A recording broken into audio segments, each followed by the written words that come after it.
This is a video for MEI Core Pure Mathematics, First Order Differential Equations, 1.3 Separation of Variables.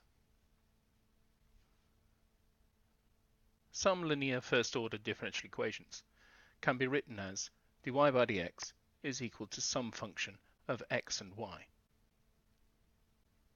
If we look at this equation, it's first order because we've only got dy by dx. We haven't got the second derivative, for instance, or any higher derivatives, so we won't see those.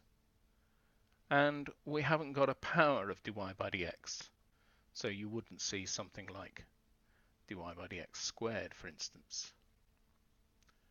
Differential equations including those would either not be first order or not be linear.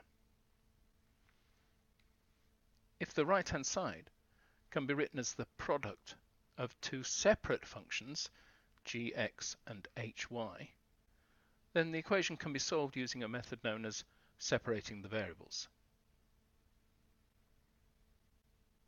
If we look at this first equation, I can rewrite it as dy by dx is equal to x squared plus 2x times y.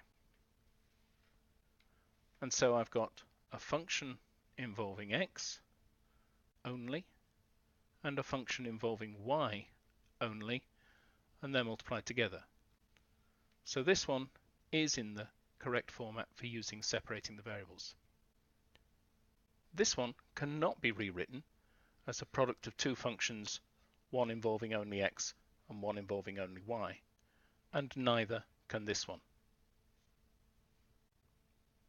So neither of these can be solved using separating the variables. Okay, so let's separate the variables. The first thing to do is to write it as a product. So that's going to be 1 over x times 1 over y. And then I'm going to multiply through by y to give me that y dy by dx is equal to 1 over x. Integrating both sides, I'm going to get the integral of y dy by dx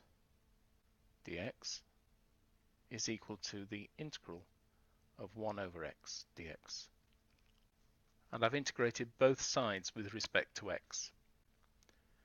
This here simplifies down to just the integral of y dy.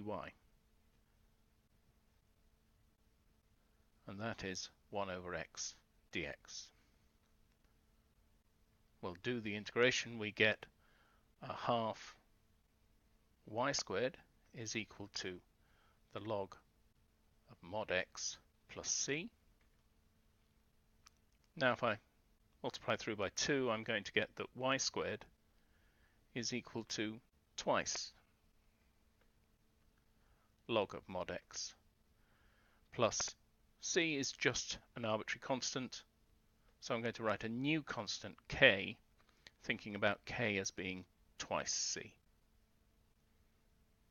And now I can square root both sides, so I get finally that y is equal to square root of 2 log mod x plus k.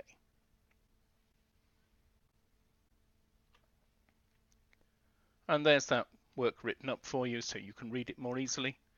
Separated the variables, come down to my integrals on both sides, and then follow the integral through to get down to my final result. So let's have a look at the general case then. If we've got a differential equation that can be written as dy by dx is some function of x times some function of y, what can I do with that? Dividing through by gy, I'm going to get 1 over gy dy by dx is equal to fx. Integrate both sides, and I'm going to get 1 over gy dy by dx dx is equal to the integral of fx dx. And this I already know will simplify down to give me just a dy there, so I've got the integral of 1 over gy dy is equal to the integral of fx dx. There's that written up again so that you can follow it through maybe a little bit more easily. And there's our final result. And this works for all differential equations of this type. The next video in the sequence is 1.4, applying the separation of variables method.